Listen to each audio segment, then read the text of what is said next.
여러분 인생에 지워버리고 싶은 흑역사가 있습니까? 지금은 이제 인스타그램을 많이 대세이긴 하지만 예전에 한 10년 전만 하더라도요, 싸이월드가 대세였습니다. 근데 이제 싸이월드도 시대의 흐름을 따라가지 못해서 이제 폐쇄가 되었는데요. 작년에 보니까 이 싸이월드를 복구하고 오픈한다, 재오픈한다는 그런 뉴스가 있었습니다. 그 뉴스 밑에 여러 댓글들이 있었는데요. 대체로 이런 댓글이 많았습니다.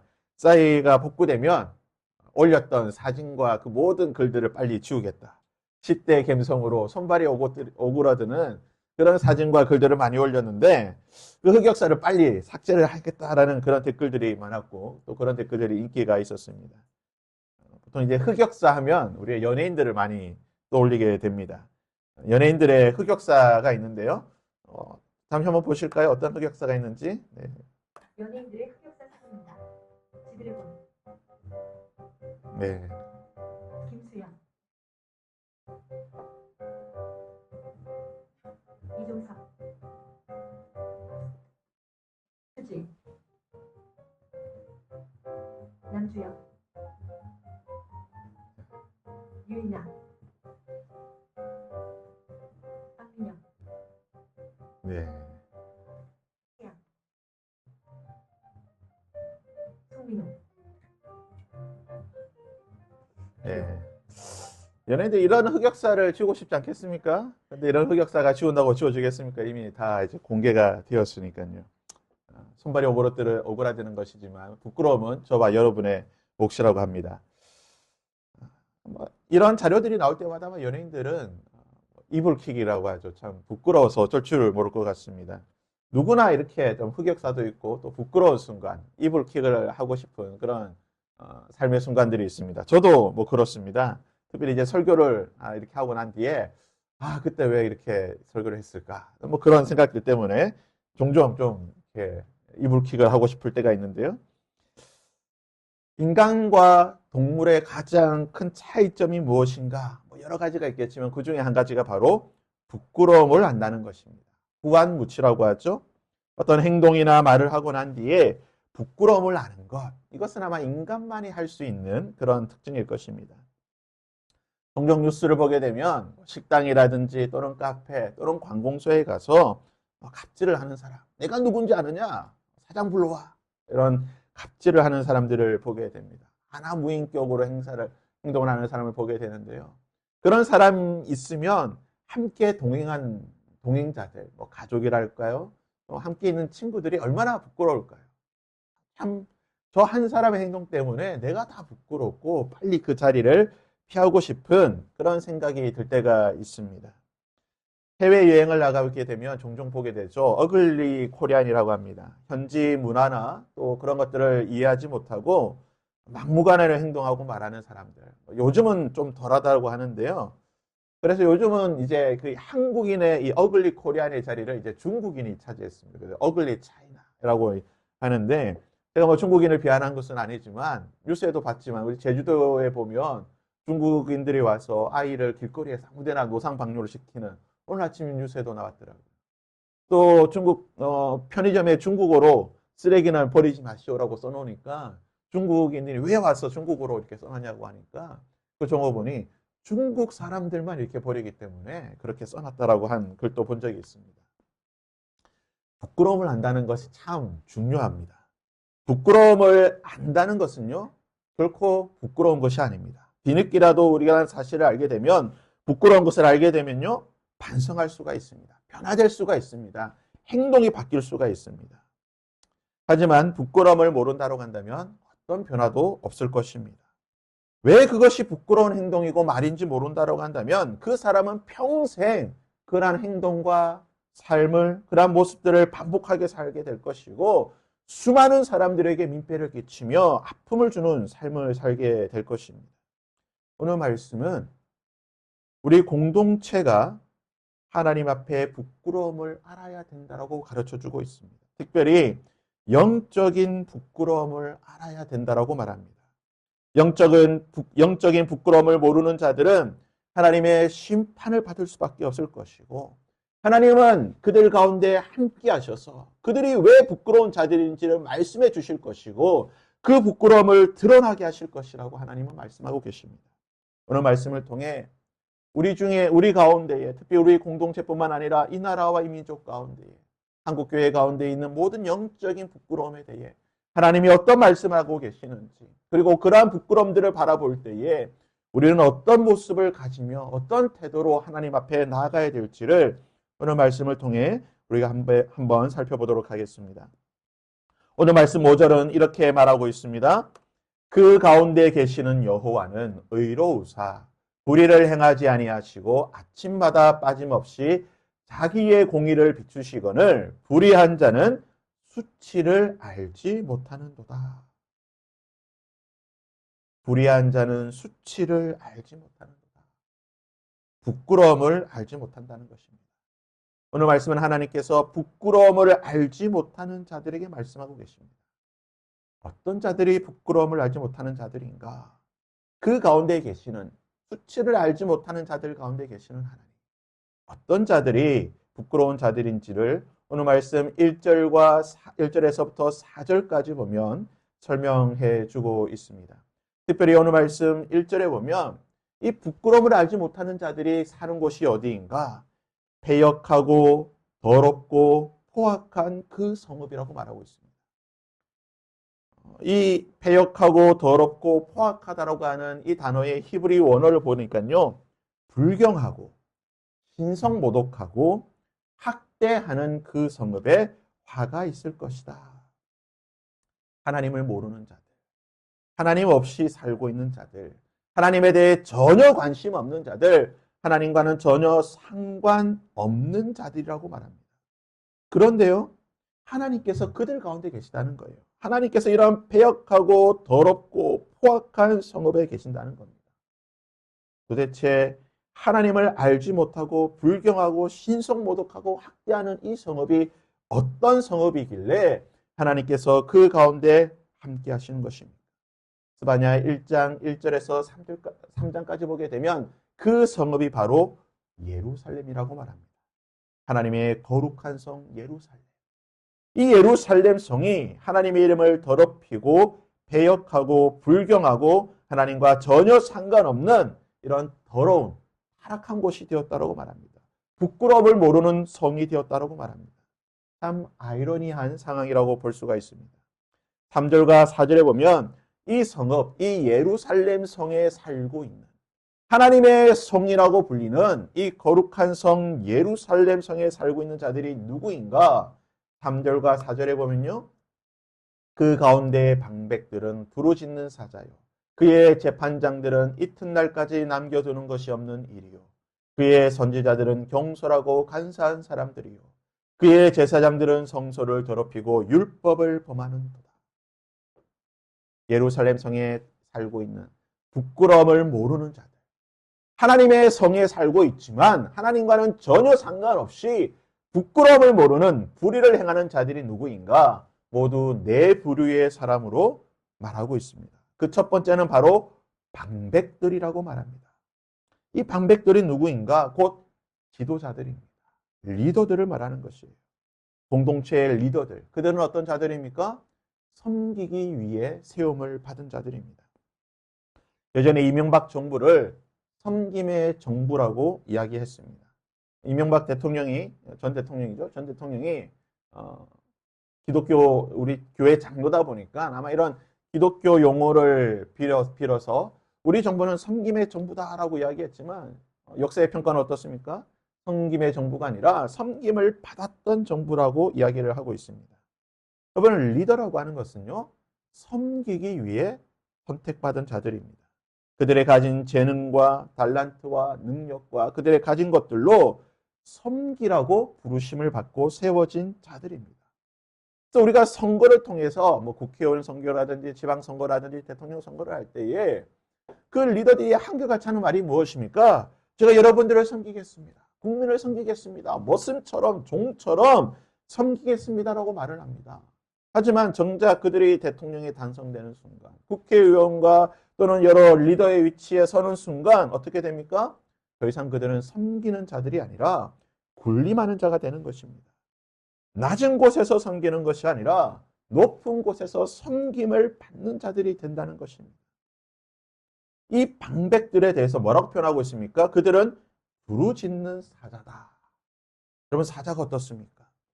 잠잠한 숲속에 사자가 한번 크게 포효하게 되면요, 한순간 평화가 깨지는 거예요. 조용하던 그 밀림이, 그 정글이 사자의 그 한 번의 포효로 정적이 깨어지고 공포와 두려움이 생긴다는 것입니다. 리더들이 바로 이렇게 된다는 거예요. 공동체에 공포감을 주는 겁니다. 평안하고 안락하던 그 공동체가 한 사람의 리더로 말미암아 두려움과 공포가, 불안감이 그들 가운데 퍼지게 된다는 겁니다.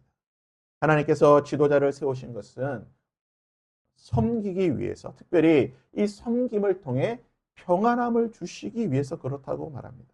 디모데전서 2장 2절에 보면 우리가 높은 지위에 있는 이 리더들, 방백들을 위해서 기도를 해야 되는데, 왜 기도를 해야 되는가? 이렇게 말합니다. 임금들과 높은 지위에 있는 모든 사람을 위하여 기도하라. 이는 우리가 모든 경건과 단정함으로 고요하고 평안한 생활을 하기 위함이다.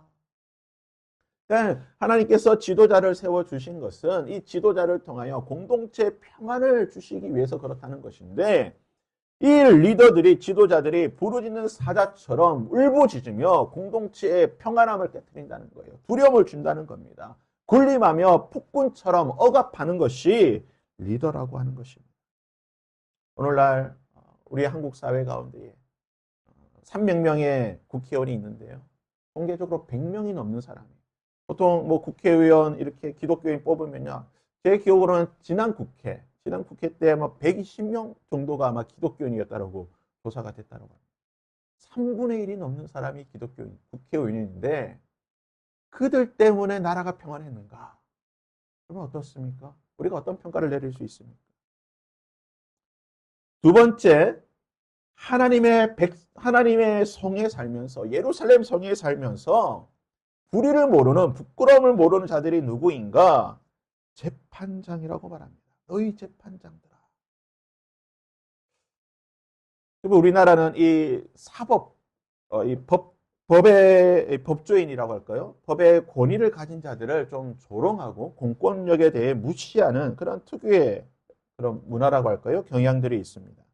우리나라 법의 법조인들, 이 법조 문화를 조롱하는 표현이 있죠. 유전무죄, 무전유죄, 정관예우. 전직 판검사 출신들이 그들의 직분을 그만두고 변호사로 개업하게 되면요, 많은 뉴스를 통해서 보았지만 정관이 되면 1년에 수임료만 50억에서 100억. 그래서 부장검사 출신이, 부장판사 출신이 그 직분을 그만두고 변호사로 개업했을 때 1년에 50억을 못 벌면 바보라고 합니다.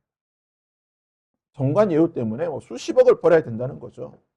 어떤 변호사는 부장 판사 검사 판검사를 하고 난 뒤에 변호사로 개업했는데 5년 만에 오피스텔을 120채를 가졌다고 합니다. 전화 한 통이면 수천만 원, 수억을 가집니다. 김호중 사건도 있지만 그 사건의 변호사로 이름만 올려도요, 수임료만 해도 수십억이라고 합니다. 명단에 이름만 올려도 수십억이에요. 일반인의 상식을 초월하는 이 정관 예우 때문에 인해 더 이상 우리나라 사람들은요, 사법 정의를 기대하지 않습니다. 80년대 유전무죄, 무전유죄라고 하는 그 말이 사회를 풍자했는데 40년, 50년이 지난 지금도 여전히 유전무죄, 무전유죄라고 하는 이 말이 당연한 사법 정의처럼 우리 가운데 피자되고 있다는 것입니다. 우리 사회 가운데 얼마나 이런 사법 불신에 대한, 판사에 대한, 이 재판장들에 대한 불신이 강한지 모릅니다. 그의 재판장들은 이튿날까지 남겨두는 것이 없는 일이다. 유대인들이 생각하기에 가장 난폭하고 무서운 동물이 무엇인가? 바로 늑대입니다. 하루 종일 굶주린 늑대는요, 늦은 밤 먹잇감을 발견하게 되면 뼈 조각 하나 남지 않고 모든 것을 다 먹어 치운다고 합니다. 불편부당하게 정의를 집행해야 될, 판결해야 될 재판장이 사리사욕을 조차 판결하게 되면 그들이 가장 잔인한 존재가 된다는 거예요. 법의 잣대로 판단하는 것이 아니라 자신의 입속, 개인의 이득을 따라 판결하고 재판하기 때문에 그것으로 인해 가장 피해받는 것은 일반 백성들이라는 것입니다. 광야시대 이스라엘 백성들이 여러 송사 문제로 힘들어할 때 그 모세에게 나와서 우리의 문제를 좀 해결해 주십시오. 모세 당신 우리의 재판관이 되어 주십시오라고 말을 하게 됩니다. 이스라엘 백성들이 200만이 넘는 사람들인데요. 그들이 수십 가지, 수백 가지, 수천 가지의 문제를 가지고 나오니까 모세가 일을 못하는 거예요. 하나님의 일을 할 수가 없습니다. 그가 힘들어할 때에 모세의 장인이었던 이드로가 이렇게 공고합니다. 출애굽기 18장 21절입니다. 너는 또 온 백성 가운데에 능력 있는 사람 곧 하나님을 두려워하며 진실하며 불의한 이익을 미워하는 자를 살펴서 백성 위에 세워 그들이 때를 따라 백성을 재판하게 하라. 재판장. 이 특별히 법조계에 있어야 될 사람들을 어떤 사람들이 되다라고 말하고 있습니까? 하나님을 두려워하고 진실하고 불의한 이익을 미워하고 그러한 마음으로 백성을 재판할 수 있는 사람이 재판장이 되어야 된다고 말하고 있는 것입니다. 오늘날 우리나라 우리 사회 가운데 이 법조인들, 기독교 법조인들이 얼마나 많은지 모릅니다. 한 교회에 보니까요, 서울에 있는 큰 대형 교회인데요. 선교회가 구성이 되는데 법조인 선교회가 있더라니까요. 도대체 판검사 변호사들이 얼마나 많으면 교회 내 선교회가 법조인으로 구성된 수십 명, 수백 명의 법조인 선교회가 있습니다. 이 많은 법조인들이 과연 오늘의 이 말씀대로 출애굽기 18장에 나온 이 말씀대로 내가 하나님 앞에 정말 하나님을 두려워하고 그러한 올바른 판결을 하는 재판장입니다. 만약 그들이 그러한 판결을 내렸다고 한다면 오늘날 이 땅 가운데에 왜 이렇게 많은 대다수의 국민들이 사법부를 향해 조롱하며 비웃고 있는지 아마 이 부끄러운 현실을 그들은 알고 있는지 한번 자신의 모습을 돌아봐야 할 것입니다. 세 번째는요, 선지자입니다. 보통 이 집권자들 옆에는요, 항상 조언을 해주는 사람들이 있는데요. 여러 그룹에서 조언을 해주는 사람들이 있는데, 특별히 어떤 종교적인 영역에서 조언을 해주는 그룹들이 항상 있습니다. 통치자가 모든 것들을 알 수 없기 때문에 일반 백성의 삶에 대해서 그들의 어려움을 형편을 살펴보며 조언을 해주는 어떤 이런 종교적인 영역의 지도자들이 있게 되는데요. 삼국지를 보게 되면 삼국지의 그 한 왕조가 한 나라가 멸망하게 될 때 이 멸망에 결정적인 영향을 끼쳤던 사람이 있습니다. 바로 십상시라고 불리는 황제 가까이서 가장 가까이서 황제를 모시던 10명의 내시들입니다. 그들의 이 13살이 어린 나이에 황제로 즉위했던 영제라고 하는 황제를 아주 주변에서 그냥 똘똘 뭉쳐가지고요. 이 어린 황제에게 술과 음식과 여자를 끊임없이 공급해줘서 정치에는 관심을 갖지 못하고 대신 자신들이 이 모든 국정을 농단했다. 그로 말미암아 이 한 나라가 패망하게 되었던 것이 삼국지를 통해서 보게 되는 역사입니다. 히브리어로 선지자를요, 나비라고 합니다. 이 나비의 뜻이 무엇이냐? 먼저 본 자, 먼저 본다는 거예요. 무슨 말입니까? 하나님께서 선지자들에게 먼저 보여주시는 거예요. 어떤 일들을 일어날지에 대해서 이 나라의 어떤 여러 운명들에 대해서 하나님께서 어떤 일들을 행하실지를 먼저 보여주십니다. 그래서 선지자는요, 내 생각과 내 말과 내 뜻대로 말하는 사람들이 아닙니다. 하나님께서 보여주신 것, 하나님께서 알게 하신 것, 하나님께로부터 들은 것을 말하는 자들입니다. 그러기에 그들은 항상 진실을 말해야 되는 것이고 진중해야 되는 자들입니다. 근데 오늘 말씀의 선지자들의 모습이 어떻습니까? 그의 선지자들은 경솔하고 간사한 자들이다. 하나님의 선지자가 경솔하고 간사한 자들이었다는 것. 그의 말을 더 이상 믿을 수 없다는 것. 선지자의 말이 얼마나 가벼운지 그의 말을 들을 수 없다는 것. 오늘날 한국교회 가운데에 주의 종이라고 불리는 자들, 특별히 여러 정치권에서 정치인들에게 조언을 하고 있는 수많은 정치인들을 그런 종교인들을 보게 되면요. 어떻습니까? 얼마나 가벼운 자들. 자칭 선지자처럼 활약하고 있는 사람이 누구가 있습니까? 정광훈 같은 사람 보십시오. 자신이 마치 선지자인 것처럼, 시대의 선지자인 것처럼 온 백성들을 희롱하고 있고 하나님의 이름을 조롱하면서 경솔하게 행동하고 있는 자들을 우리는 수없이 보고 있는 것입니다. 부끄러움을 모르는 자들, 하나님을 알지 못하는 자들. 마지막 네 번째는요, 제사장입니다. 한 사회의 영적인 수준, 그 시대의 그 사회의 수준을 알기 위해서는 그 시대의 성직자들의 수준을 보면 알 수 있다라는 그런 사회적인 사회학의 그런 격언이 있습니다. 그 시대가 얼마나 타락했는가, 그 시대가 얼마나 부패했는가, 그 시대를 이끌어가는 종교인들이 얼마나 타락하고 부패했는지 보면 된다. 우리가 중세를 암흑의 시대라고 말합니다. 중세는요, 지적으로, 영적으로, 사회 전반적으로 모든 것이 암흑의 시대였습니다. 극소수의 사람들이 깨어있긴 하였지만 대다수는 영적인 어둠 속에 살았습니다. 이렇게 영적인 어둠 속에 살게 만든 것이 누구입니까? 바로 사제들입니다. 사제들은요, 모든 면에서 영적으로 어둠 속에 가두어 버렸습니다. 그들은 철저하게 타락했습니다. 그들은 하나님의 말씀에 무지했습니다. 라틴어와 또는 히브리어와 헬라어로 원어로 된 그 성경에는 무지했기 때문에 하나님의 말씀을 알지 못했기 때문에 자신들 마음대로 하나님의 말씀을 적용하고 해석하고 자신들 마음대로 하나님의 말씀을 이해하고 살았습니다.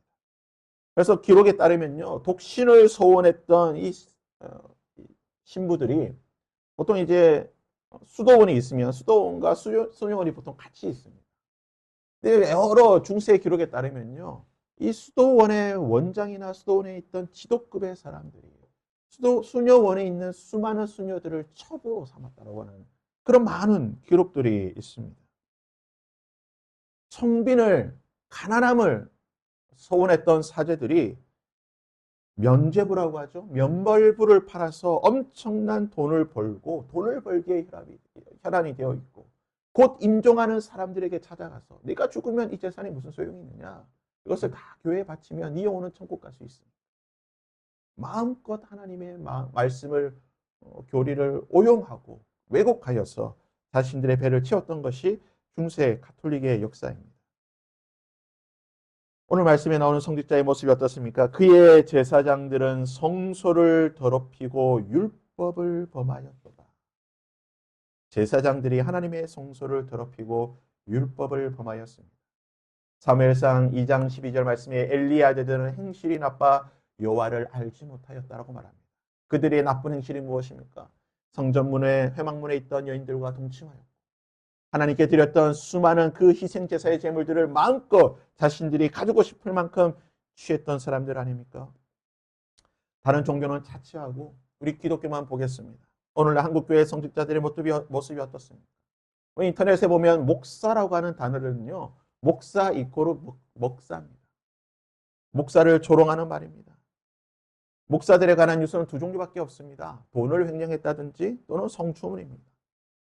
거룩한 행동과 선한 영향력으로 아름다운 영향력을 끼쳐야 되는데 그런 뉴스들은 나오지 않고요. 교회가 목사가 얼마의 돈을 해먹었다는 뉴스만 나옵니다. 또는 성도들과 여성들과 부적절한 관계를 맺었다라는 그런 뉴스들밖에 나오지 않습니다. 말씀 그대로 행실이 나빠 여호와를 알지 못하고 제사장들은 하나님의 거룩한 성소를 더럽히고 율법을 범하는 이 모습들이 오늘 한국교회 모습이 아닙니까? 문제는 이런 부끄러움을 모르는 불의한 자들로 인해서 하나님의 교회 공동체 백성들 역시 부끄러움을 모르는 자들이라는 거예요. 윗물이 맑아야 아랫물이 맑다는 말이 있습니다. 위에 있는 지도자들이 하나님을 모르고 부끄러운 일을 마음껏 행하는데 어떻게 밑에 있던 일반 백성들이 깨끗하고 정결한 삶을 살 수가 있겠습니까? 백성들 역시 위에 있는 지도자들처럼 부끄러움을 모르는 그러한 삶을 살게 된다는 것입니다. 그래서 스바냐 2장 1절에 이렇게 말합니다. 수치를 모르는 백성들아 모일지어다. 수치를 모르는 것이 단순히 방금 전에 말씀드렸던 네 부류의 지도자들뿐만 아니라 그들로 말미암아 이제는 백성들조차도 부끄러움을 모르는 자들이 되었다라는 것입니다. 오늘날 이것이 우리의 모습이 아닙니까? 교회들의 많은 문제들이 있을 때에 교회 많은 성도들이 그 부끄러움에 대해서 얼마나 부끄러움을 알고 고백하고 있습니다. 놀라운 사실은 이런 부끄러운 자들 중에 우리 하나님께서 계시다는 거예요. 5절 말씀에 보면 그 가운데 계시는 여호와, 그 가운데 계시는 여호와. 하나님께서 부끄러움을 모르는 그들 가운데에, 부끄러움을 모르는 예루살렘 성 가운데에, 부끄러움을 모르는 하나님의 교회 가운데에, 부끄러움을 모르는 이 땅의 교회들 가운데에 하나님께서 계시다는 겁니다. 11절 말씀입니다. 그날에 내가 내게 범죄한 모든 행위로 말미암아 수치를 당하지 아니할 것은 그때 내가 내 가운데서 교만하여 자랑하는 자들을 제거하고 내가 나의 성산에서 다시는 교만하지 않게 할 것입니다. 하나님께서 왜 부끄러움을 모르는 그의 백성들 가운데에 그 거룩한 성 예루살렘 성 가운데 계시는 것입니다. 바로 그들 가운데 있는 교만하고 자랑하는 자들, 부끄러움을 모르는 자들을 제거해 버리시기 위해, 그들 가운데 있는 모든 불의를 제거하시기 위해 하나님께서 그들 가운데 계시다는 것입니다. 하나님은 그의 백성을 포기하지 않습니다. 우리가 성경을 통해서 보게 되는 위대한 진리는 하나님은 그의 백성들을 포기하지 않으시다는 겁니다.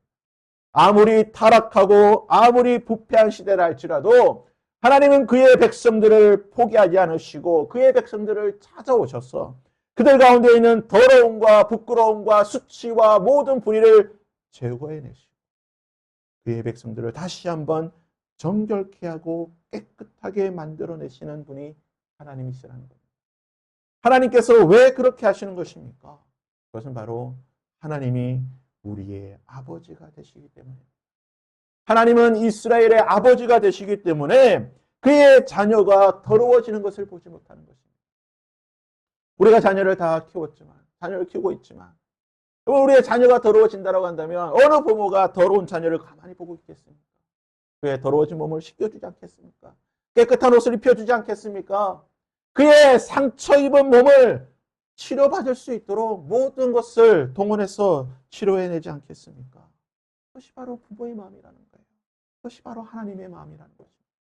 하나님께서는 그의 거룩한 성 예루살렘 성이 부끄러움을 모르고 온갖 불의와 타락과 더러움으로 수치를 모르는 것으로 더럽혀져 갈 때에 하나님께서는 그들 가운데 찾아오셔서 그 모든 것들을 제거해내시고 다시 그의 백성들을 깨끗한 백성으로 거룩한 백성으로 만들어 내신다는 것입니다.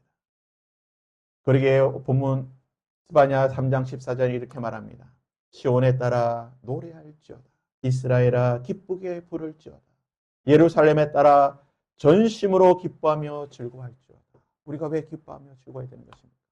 비록 우리 가운데 여러 부끄럽고 수치스럽고 아프고 또는 외면하고 싶은 그러한 모습들이 있다 할지라도 하나님이 우리 가운데 계셔서 이 모든 것들을 제거하시기 때문에 우리는 기뻐하고 노래를 불러야 하는 것입니다. 그러기에 스바냐 3장 17절에서 스바냐는 이렇게 말하고 있습니다. 너의 하나님 여호와가 너의 가운데 계시니 그는 구원을 베푸실 전능자시라. 그가 너로 말미암아 기쁨을 이기지 못하시며 너를 잠잠히 사랑하시며 너로 말미암아 즐거이 부르며 기뻐하시리라. 하나님의 마음이 이것인 줄 믿습니다. 부끄러움을 모르는 그의 백성들을 바라보시면서 하나님은 다시 한번 찾아오셔서 그 모든 부끄러움을 제거하시고 구원을 베푸실 전능자가 되셔서 우리 가운데 모든 수치와 모든 부끄러움과 모든 불의를 제거해내시고 그로 말미암아 우리를 바라보시면서 잠잠히 사랑하시며 우리를 기뻐 부르시며 즐거이 부르실 그 하나님, 이것이 바로 우리 하나님의 마음인 줄 믿습니다. 사랑하는 성도 여러분, 우리는 부끄러움을 알아야 합니다. 하나님께서 우리 가운데 오셔서 스바냐 3장 17절에 이 말씀을 하시기 위한 전제 조건은요, 우리가 우리의 부끄러움을 알아야 한다는 것입니다. 느헤미야와 함께 70년 포로 생활을 끝내고 이스라엘 백성들을 이끌고 다시 예루살렘에 돌아왔던 에스라, 학사 에스라는요, 하나님께 이러한 기도를 드렸습니다. 에스라 9장 6절과 7절입니다. 말하기를 나의 하나님이여 내가 부끄럽고 낯이 뜨거워서 감히 나의 하나님을 향하여 얼굴을 들지 못하오니 이는 우리 죄악이 많아 정수리에 넘치고 우리의 허물이 커서 하늘에 미침이니이다. 우리 조상들의 때로부터 오늘까지 우리의 죄가 심하며 우리의 죄악으로 말미암아 우리와 우리의 왕들과 우리 제사장들을 여러 나라의 왕들의 손에 넘기사 칼에 죽으며 사로잡히며 노략을 당하며 얼굴을 부끄럽게 하심이 오늘과 같으니이다.